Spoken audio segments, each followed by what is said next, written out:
시사톡 시시각각 김윤 국민의힘 서울당협위원장, 최용선 민주당 민주연구원 부원장 두 분 모셨습니다. 어서 오십시오. 안녕하세요. 안녕하세요. 본격적인 대선 레이스에 접어들었죠? 네. 그렇습니다. 네, 그만큼 두 분도 지금 바삐 지내고 계시는데 네. 양당 분위기는 어떻습니까? 네. 우선 제가 이제 캠프에서 역할도 지금 맡아서 같이 이제 당협위원장 역할도 하고 여기 방송에도 나오고 예. 제법 좀 제가 이제 바쁜 때가 됐는데요. 일단은 지금 아시다시피 오늘 이제 그 1차 이제 경선이죠. 8명이 지금 두 조로 짜여졌잖아요. 그래가지고 오늘 이제 8분이 나오셔가지고 각각의 생각하는 비전 발표를 했고 내일 8명이 또 한꺼번에 제한된 시간에 토론하기가 어려우니까 두 조로 나눴거든요. 예. 그래서 4명씩 내일하고 모레 이틀간에 걸쳐서 이제 아주 열띤 토론을 할 걸로 예상이 되고 예. 20일 발표하거든요. 그래서 일단은 국민의힘 1차 경선 진출에 김문수, 나경원, 안철수, 양향자, 유정복, 이철우, 한동훈, 홍준표 후보가 이제 들어섰죠. 예. 앞에 네 분이 A조, 네. 뒤에 네 분이 B조. 딱 그 순서네요. 네, 알겠습니다. 뭐 경선은 어떤 식으로 치러집니까? 그래서 제법 일단은 좀 관심도가 지금 생기고 있는 게 좀 확인이 되고요. 왜냐하면 구도가 지금 상당히 명확하거든요. 그러니까 김문수 후보, 홍준표 후보, 또 나경원 후보, 이분은 아시다시피 탄핵 반대를 강력하게 외쳤던 그런 어떤 분이시거든요. 예. 과연 그러면 이제 탄핵이 인용된 지금 상황에서 어떻게 미래 비전을 예. 설계하고 당면하는 과제로는 거의 틀림없이 이재명 후보가 올라올 거라고 예측했을 때 과연 이길 수 있겠느냐 이렇게 된 거고 또 그 반대편에서 대통령의 비상계엄은 명백히 잘못된 거다. 그래서 탄핵 인용은 불가피하다. 이렇게 했던 후보도 딱 두 분이거든요. 예. 아시죠? 안철수 후보하고 한동훈 후보하고 이렇게 이제 일정에 또 그래서 어떻게 인위적으로 한 건 아닌데 A조에는 김문수 후보하고 안철수 후보가 붙고 그다음에 B조에는 한동훈 후보하고 홍준표 나경원 후보가 붙는 이런 이제 구도가 돼서 예. 제가 볼 때는 잘못 조금 이렇게 뭐라 그럴까 무슨 흥행이라기보다도 좀 관심도가 어느 정도 높아지고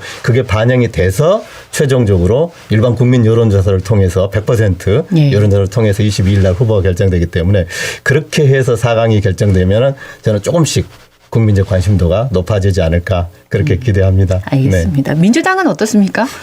민주당은 오늘 그 토론, 방송 토론을 오늘 8시 반에 MBC 100분 토론에서 하고요. 예. 많이 국민들이 시청해 주시면 좋을 것 같고 민주당은 무슨 싸우는 그런 토론이 아니라 예. 결국 4기 민주정부의 수권 전략들을 나름대로 지금 계속 발표하고 있습니다. 예.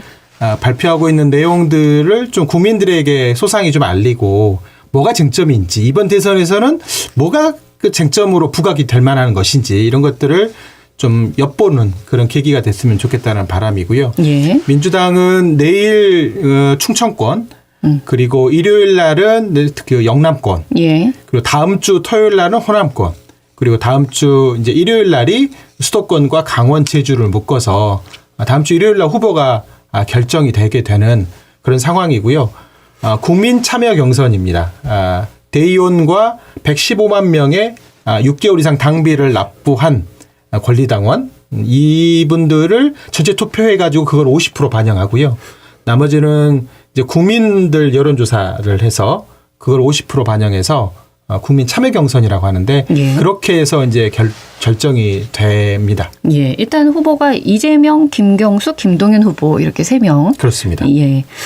생각보다는 좀 짧게 후보자가 결정이 되겠군요. 네, 지금 뭐 워낙 단기간에 후보가 뽑혀져야 되고 또 전국 선거라는 게 아무리 짧은 시간에 한다 하더라도 많은 비용들이 들어가고 예. 이제 그러다 보니까 지금 아마 후보자들이 모금할 수 있는 금액이 한 30억 원 정도 되는 거로 알고 있는데 그 비용이 사실은 굉장히 많은 비용이잖아요. 예. 그거를 비용을 수반하서라도 후보로 뛰겠다라는 분들이 그렇게 많지 않아서 우선 3명으로 압축이 돼서 이제 경선이 시작됐고요. 그리고 워낙 또 이재명 후보가 초반부터 굉장한 정도에 많이 앞서 있는 상태였기 때문에 네. 그 부분에서 아름다운 2등을 누구 할 거냐의 싸움으로 지금 가는 것보다는 좀 다음 정책 모색을 위해서 그만둔 분도 계시고 뭐 그랬다 보니까 3명만 남은 것 같습니다. 예, 알겠습니다. 국민의힘에서는 양향자 전 의원이 네. 눈에 띕니다. 예. 국민의힘에 들어갔고 대선 후보까지 네. 예.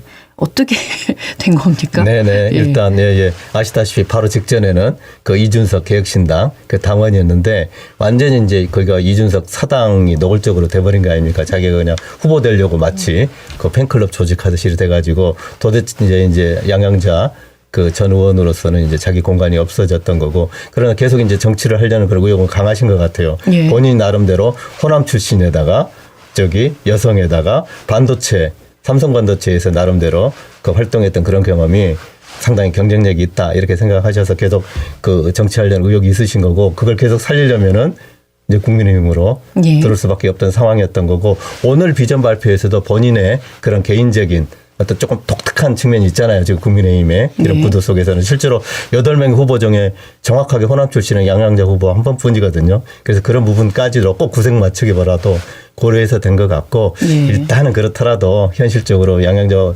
후보님께는 좀 죄송하지만은 이제 최종적으로 국민의힘이 대선 후보가 되기는 조금 쉽지 않다고 봐야 되지 않겠습니까? 그러나 네. 이제 본인은 이제 이렇게 인지도를 좀 더 명확하게 이렇게 좀 올려서 이후에 이제 국민의 내에서 계속 정치를 할 수 있는 그런 기반 마련을 하려고 오신 게 아닌가 이렇게 생각합니다. 일단은 8명의 이름을 올렸으니까 그럼요. 그것만도 예. 네. 안철수 후보의 전략은 뭡니까? 네. 대놓고 여쭤보겠습니다. 예. 오늘 딱 간단합니다. 예. 오늘 이제 상당히 그래도 이제 뉴스에서 예. 그걸 이제 정확하게 받아줬던데, 어저께 지금 큰 해프닝이 있었습니다.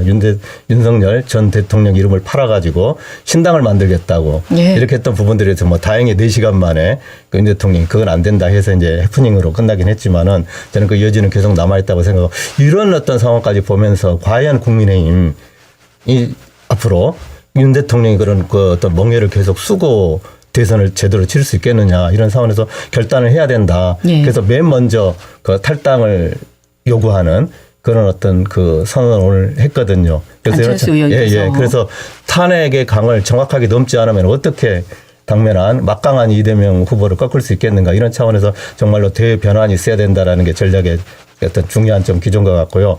무엇보다도 근데 네. 두 번째, 결국은 미래를 이제 보고 국민들이 선택하기는 거거든요. 저는 5월 달이 되면은 완전히 국민들이 바라보는 관점이 달라질 거라고 생각합니다. 4월 달까지만 하더라도 과거에 이제 국민의힘 같은 경우는 탄핵 네가 잘했니 내가 잘했니 이 과정을 한 번쯤 겪겠지만은, 대선이라고 하는 건 미래를 보고 국민들이 뽑는 거기 때문에 진영을 넘어서서, 그러면은 정말로 지금 안팎으로 그 지금 큰 위기 상황인데 미국과의 큰 통상 전쟁까지 포함해가지고 과연 이를테면은 대한민국을 새로 성장시킬 수 있는 최고의 그런 어떤 리더가 누군가. 그래서 유일하게 이과 출신입니다.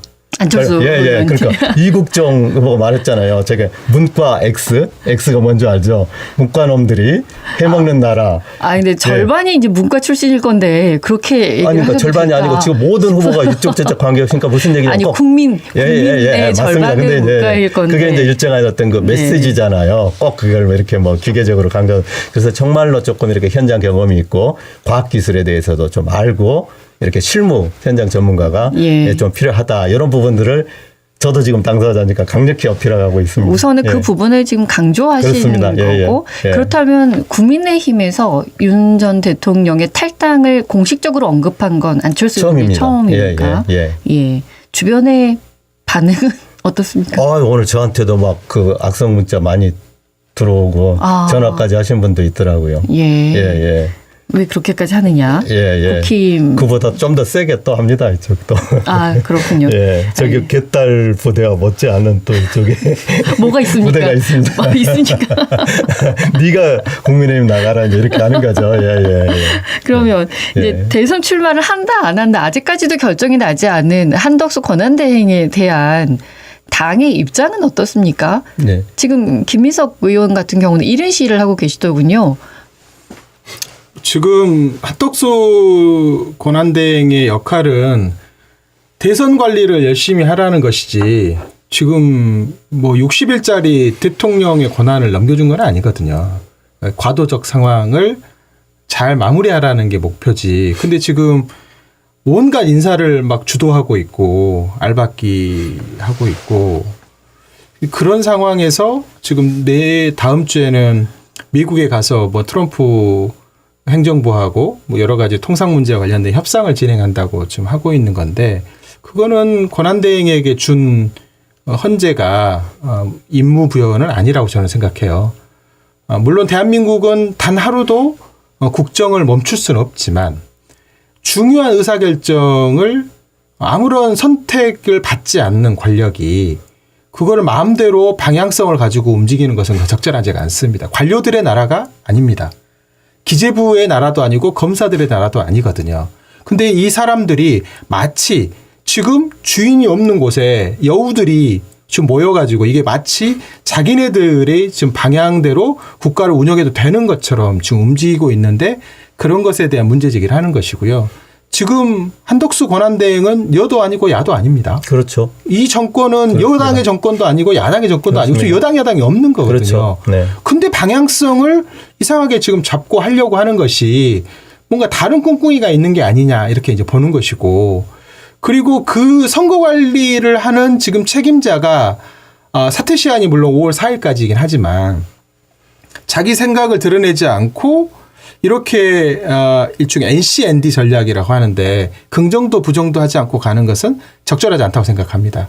그거는 공직자의 자세도 아니고 마지막 소임이라고 3번이나 연달아서 그 얘기했던 한덕수 씨의 본인의 발언에 비춰보더라도 이건 적절치 않은 내용이어서 네. 그래서 뭔가 움직이려면 우리는 예측 가능성이 좀 있어야 되기 때문에 연기 피우지 말고 네. 본인 할 것은 지금 그런 거 아니다. 미국 나다니고 이럴 때 아니다. 저는 그렇게 생각하고 특히 알래스카의 LNG와 관련돼서 우리가 미국 기업들도 지금 사업성이 없다고 손떼고 있는 그 사업을 마치 트럼프 대통령이 얘기했기 때문에 우리가 거기에 부응해야 한다는 이름만으로 가스공사에게 만약 그 사업을 떠안게 한다거나 우리 SK나 이런 에너지 기업들에게 그걸 떠안으려고 그렇게 요구를 하고 한다면 그거는 정말 돌이킬 수 없는 문제가 발생할 수 있기 때문에 불장난 그만하셔라라고 민주당에서는 오늘 논평도 냈고 예.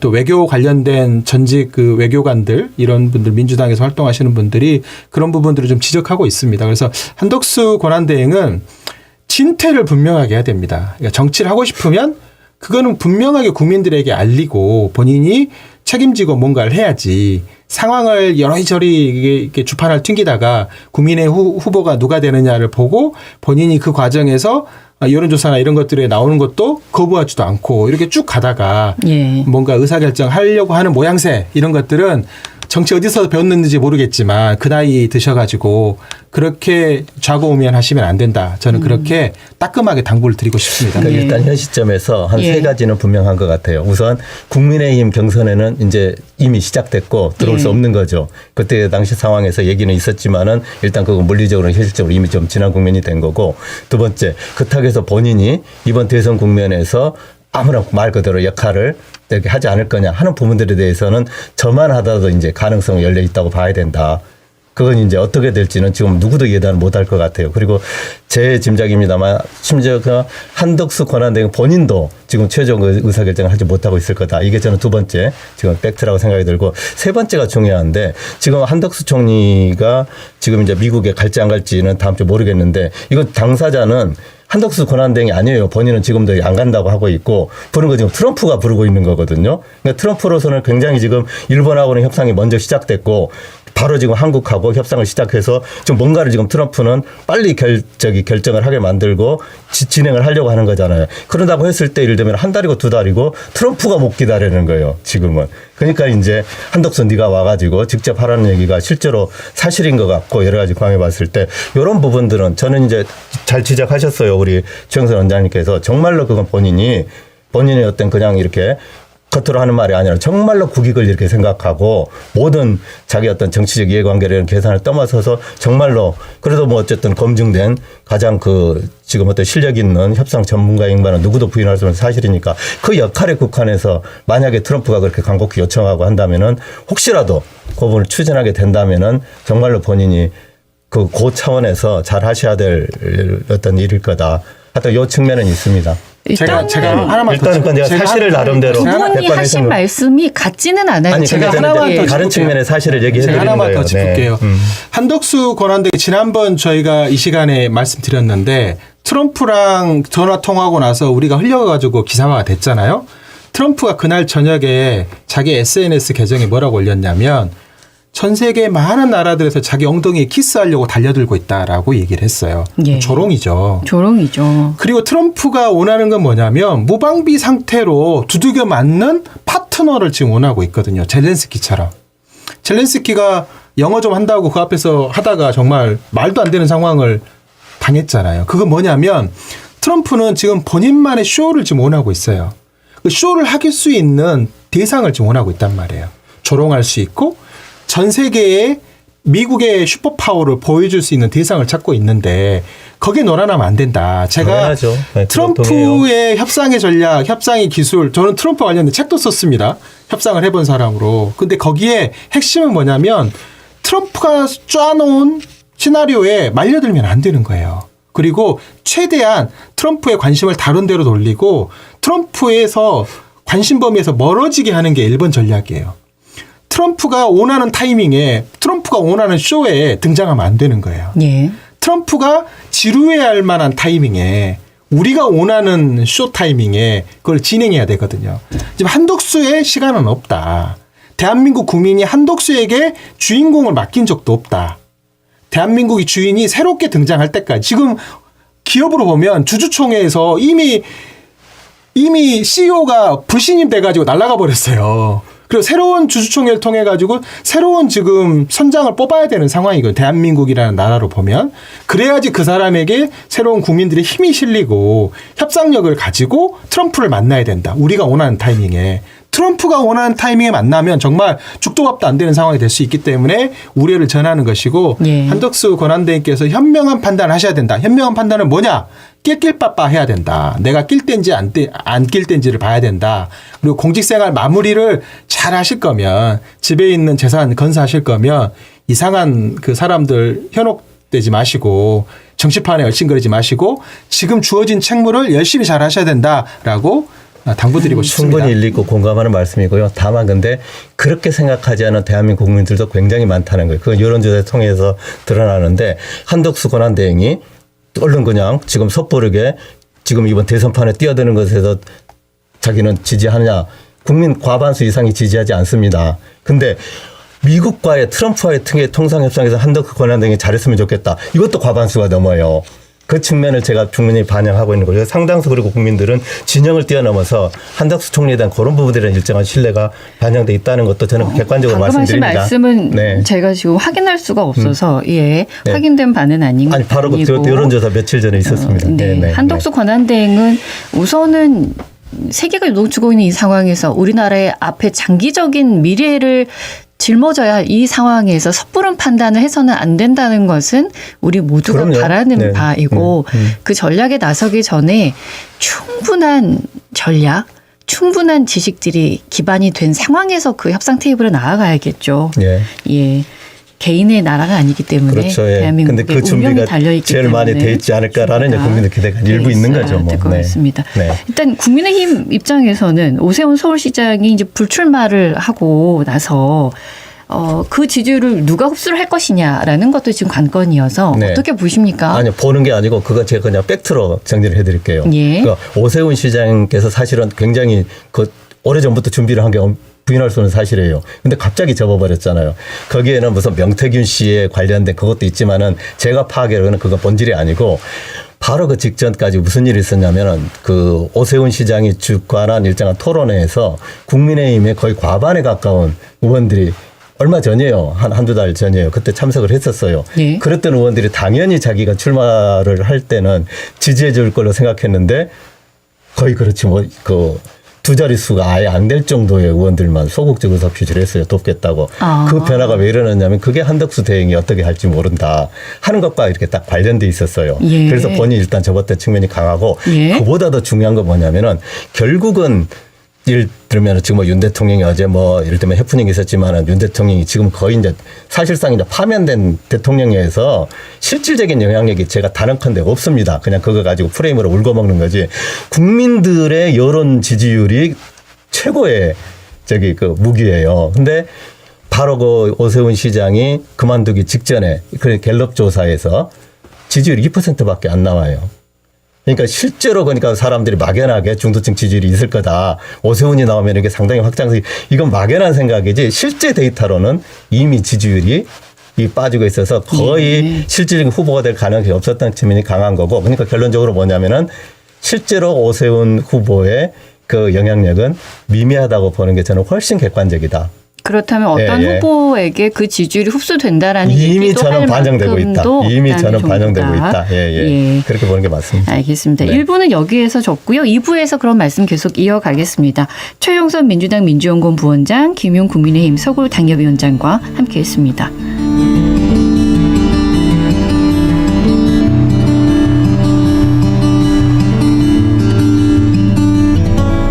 시사톡 라이브 MBC 라디오 철망이 필요하십니까? 신뢰와 기술력으로 KS 제품을 인정받은 대양철망, KS 낙석보호막, KS 돌망태, 울타리 자재 등 각종 철망을 직접 생산하는 대양철망. 철망은 역시 나주시 삼포면에 위치한 대양철망. 나주 337-4747. 나는 가족 부자입니다.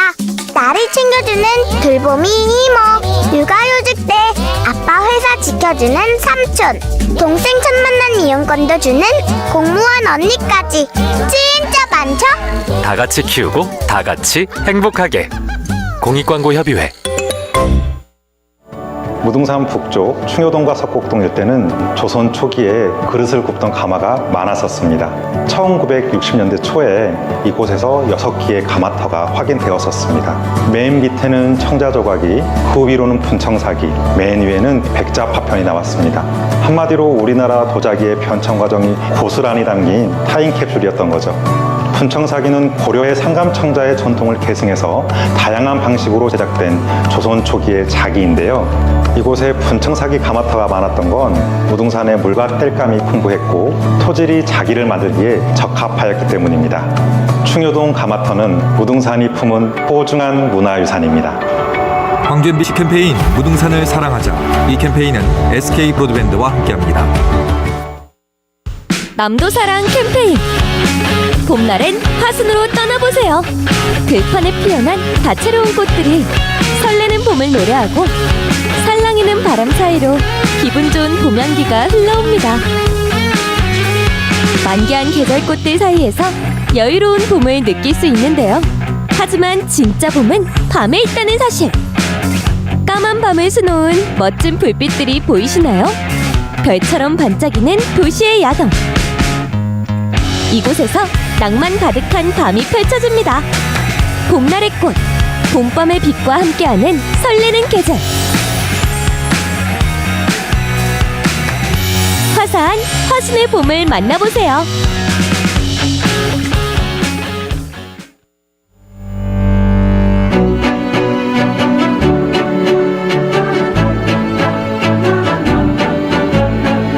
여러분은 지금 퇴근길 시사 프로그램 시사톡 라이브와 함께하고 계십니다.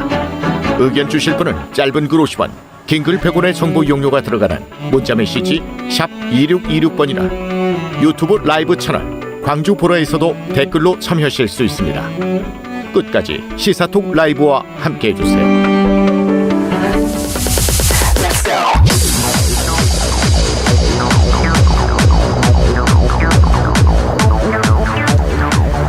시사톡 라이브 함께하고 계신 지금 시각이 6시 34분 지나고 있습니다.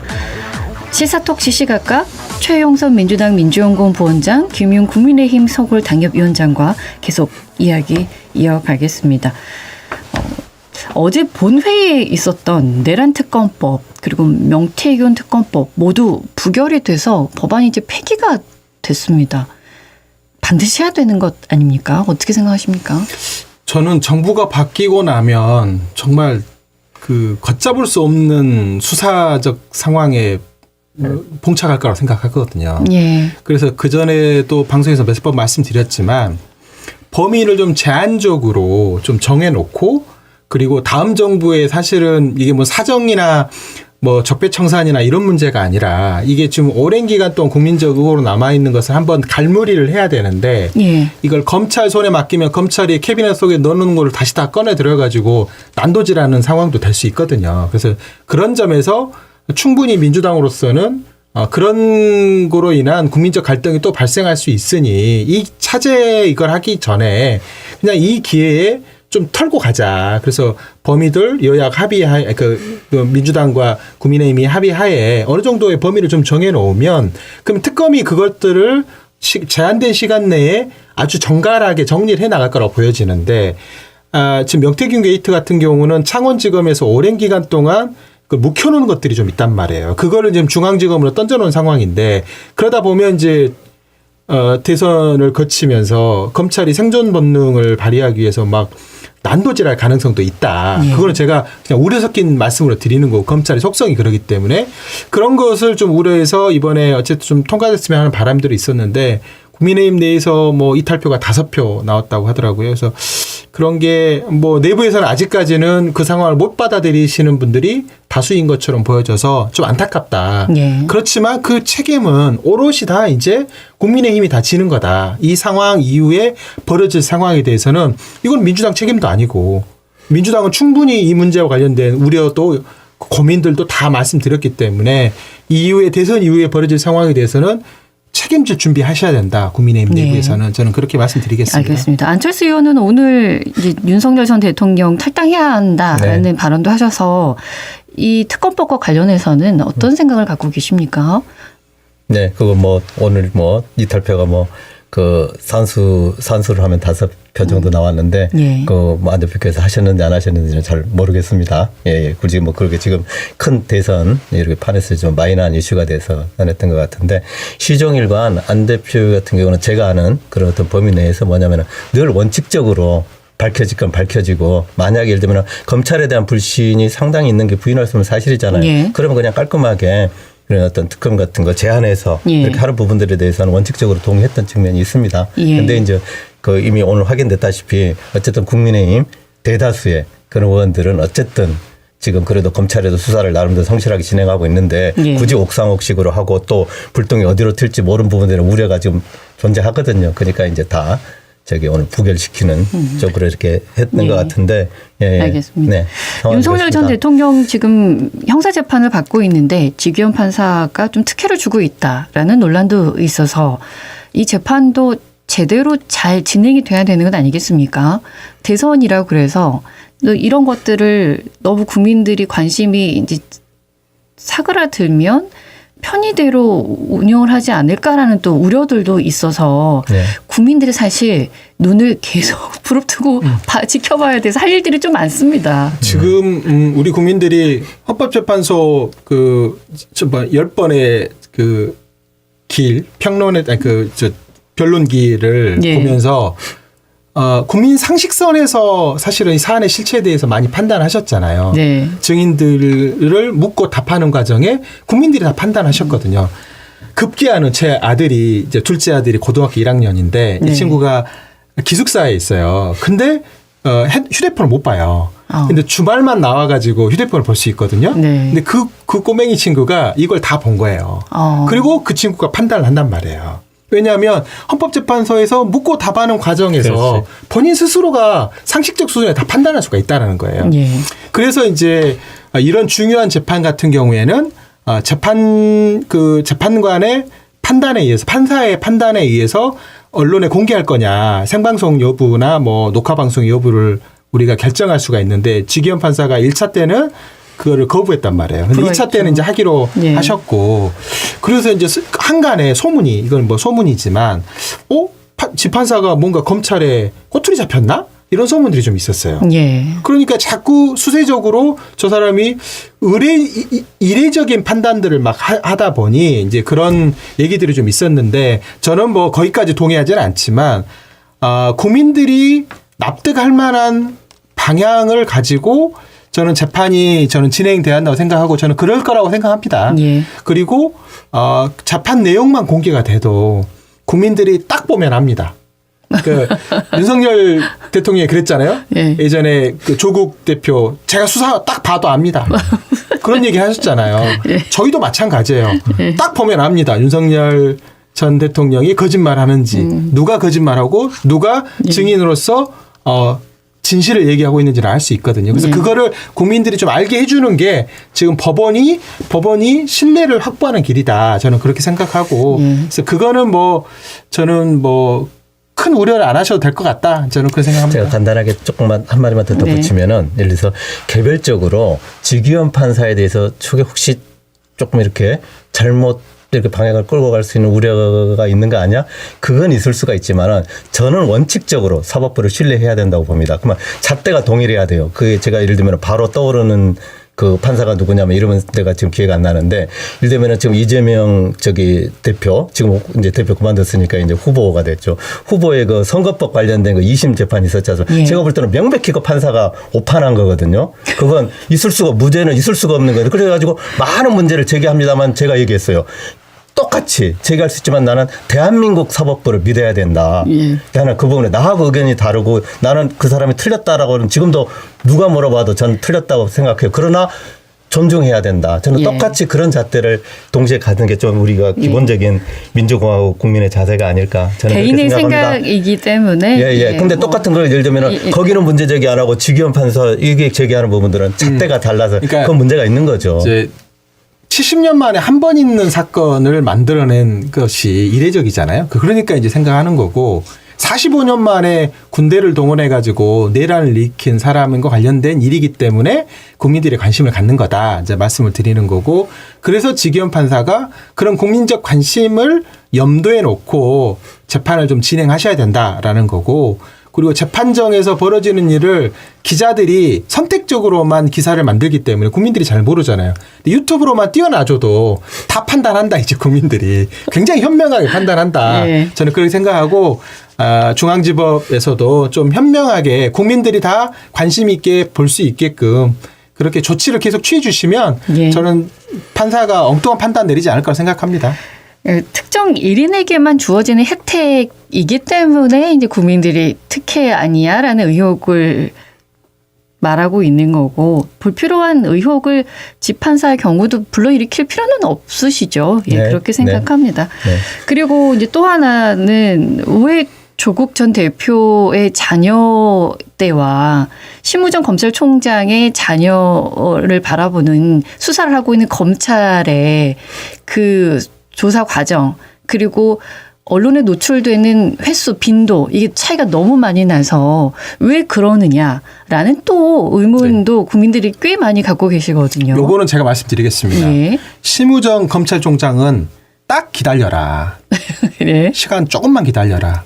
숨으려고 해도 이제 숨을 수가 없다라고 제가 단언컨대 말씀드리는 거고요. 외교부에서 그 일을 처리했던 사람을 저도 아는 사람입니다. 저랑 예전에 같이 근무했던 분이 그분 담당 국장이신데 이분이 그 일이 터지고 나서 며칠 동안 구명운동하고 돌아다니셨어요. 그러니까 뭔 말 못할 사정이 저는 있을 거라고 보고요. 근데 그분도 딱 기다려라. 제가 이름을 말하지 않겠지만 너도 걸렸다 이제. 너희 둘은 다 걸렸다. 그래서 이 검찰에서 수사를 안 할 거면 안 해도 된다. 정부가 바뀌고 나면 바로 특검을 하든 아니면 공수처가 수사를 하든 수사가 시작되면 당신들의 전모는 다 드러난다. 저는 그렇게 말씀을 드리겠고 그것도 이례적이고 외교부의 그 자리를 놓고 그 무수히 많은 사람들이 경쟁을 해서 가야 되는데 서류 심사에서 1차에서 1등을 했던 사람이 압도적으로 1등 했던 사람이 면접 심사에서 꼴등을 하고 서류 심사에서 압도적으로 3위를 했던 사람이 면접 심사에서 압도적으로 1등을 해서 이 순위가 뒤바뀐 이 결과 이거를 우리가 어떻게 볼 거냐. 특혜가 3번이 연속돼 가지고 이 결론이 났기 때문에 이 사안은 결코 빠져나가지 못한다. 그래서 국민들도 안심하셔라. 두 눈 부릅뜨고 보고 있기 때문에 그것도 다 아는 사람이 보고 있기 때문에 절대로 회피하지 못할 거다. 저는 그렇게 말씀드리겠습니다. 그래서 제가 요 대목은 그래도 말씀드려야 돼요. 그러니까 조국 씨가 지금 저기 감옥에 있잖아요. 이 부분에 대해서 저는 대한민국의 결과적으로 저는 긍정적인 하나의 케이스를 만들었다고 저는 확신하는 거예요. 적어도 모든 국민한테 다 이렇게 평등하게 적용돼야 되지만은 고위공직자일수록 공인일수록 샅샅이 이 잡듯이 탈탈 털어서 수사하고 조금이라도 범죄 행위가 적발되면은 반드시 응당한 처벌을 받아야 된다. 이 기준이 저는 섰다. 그래서 심우정 얘기하신 대로 저는 과정은 제가 지금 저도 잘 모르겠습니다만 얘기하신 대로 저는 반드시 사필 규정 될 것이다. 그럴 때도 그게 맞다. 하관하시는 모습이 작년에 명태균 게이트 처음 나왔을 때 이거 대하 드라마 간다라고 말씀하신 거가 너무나 흡사해서 제가 입이 이렇게 찢어지게 말씀을 드릴 수 있는데 그렇게 말씀드리지 않고 딱 기다려라. 두 달만 기다려라. 그러니까 조국이 감옥 가 있는 거 절대 억울한 게 아니고 정당한 재판을 받는 거 국민은 당연히 그걸 이렇게 대한민국 발전에 굉장히 중요한 시금석이 된 걸로 하는 게 저는 옳다. 그 말씀을 드리고 싶어요. 네. 대선 이야기로 다시 돌아오겠습니다. 내일이 민주당 첫 순회 경선인데 지역을 충북 청주로 정했습니다. 특별한 이유가 있습니까? 충북이 제가 요즘에 오늘도 제가 세종 들렸다 오송 들렸다고 왔는데요.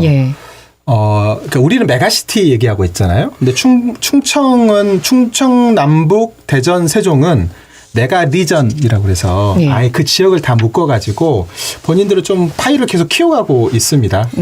그런 정치적 의미도 계속 키워가고 있고 그리고 상징적으로도 뭐 이제 행정수도 또 이재명 후보는 과학수도 얘기했고 김동연 민주당 후보는 취임 첫날 세종에서 근무하겠다 얘기하셨고 이제 그런 것들을 보면 전반적으로 국가의 어떤 중심축이 수도권에만 너무 편중돼 있으니까 이게 좀 더 아래로 내려와서 균형 발전이 고려돼야 된다 이런 국민적 공감대가 지금 있는 거 아닙니까? 그런 점에서 과거엔 청주는 대전이나 충남에 비하면 충북은 약간 좀 뭐랄까 소외된 것 같은 그런 느낌이었는데 그런 거 과학수도의 또 그 핵심 분야가 또 청주, 오창 뭐 이런 적도 있거든요. 그래서 뭐 그런 게 좀 잘 반영됐다고 생각하고.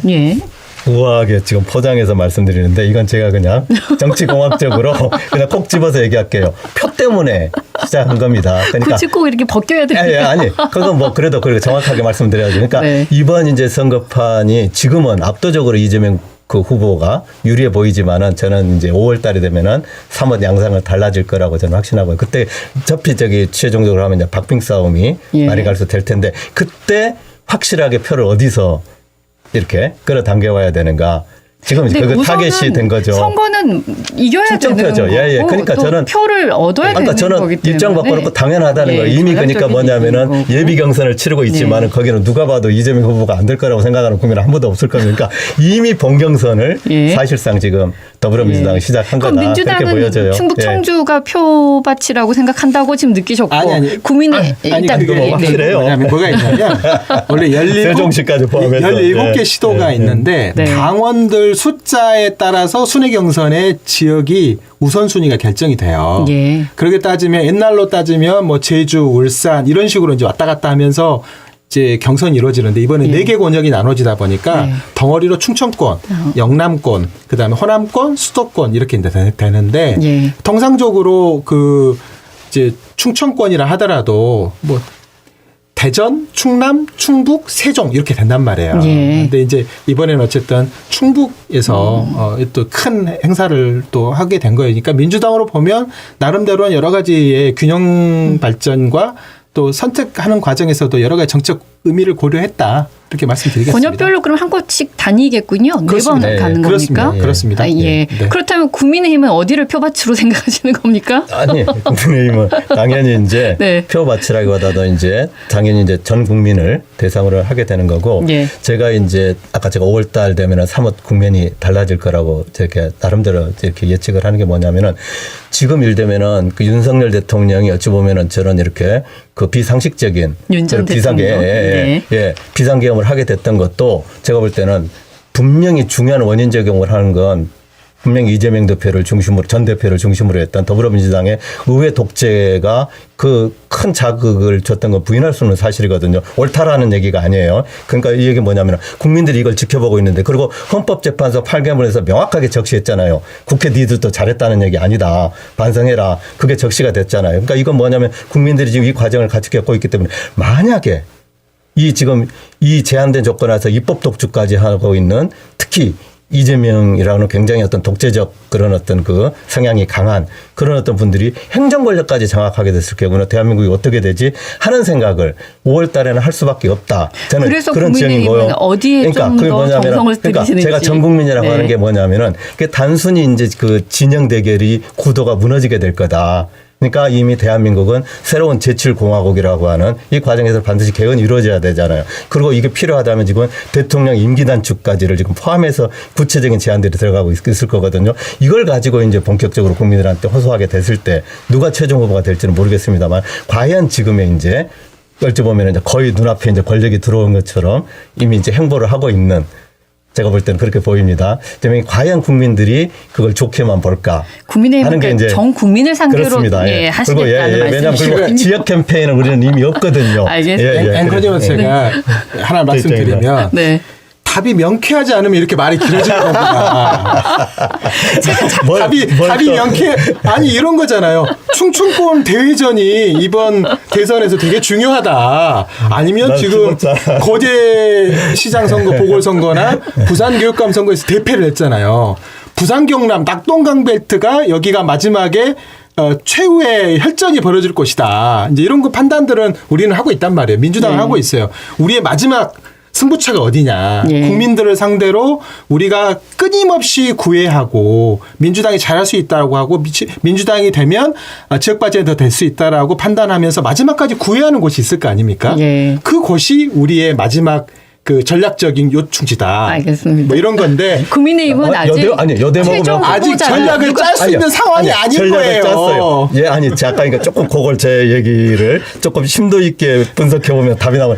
최종적인 국민의힘 전략적 요충지는 어디겠습니까? 어디입니까? 바로 이곳 광주 호남입니다. 아, 그렇습니다. 예, 광주 호남에 이재명 제가 기다리고 있겠습니다. 예, 이재명 후보에 대해서 우려하는 그 예를 들면 반 이재명 정서가 강력히 존재한다는 걸 제가 확인했지 않습니까? 네. 그게 뭐냐면은 지난번에 담양 군수 선거에서 져버렸지 않습니까? 네, 아직 그것까지를 우리는 다 예. 묶어내겠다. 국민의힘은 아직 최종 후보자가 누가 될지 아직 모르는 경우여서 경선 중이다. 후보 돼서 같이 오시면 제가 광주를 지키고 있겠습니다. 어쨌든 이렇게 반 이재명, 광주 호남의 흐름까지를 다 아우르는 캠페인을 하겠다. 도대체 예. 국민의힘은 언제쯤 반 이재명이라는 얘기가 안 나올까요? 아니 이재명 아니고 6월 3일 날 대선 후보에서 우리가 승리 갔을 때 이제 끝내겠죠. 아, 예. 예, 승리하면 이제 우리가 얘기할 필요가 없죠. 알겠습니다. 예. 그 전략이 먹힐지 지켜봐야겠습니다. 우리 광주 호남에 달렸습니다. 예. 공약도 중요한데요.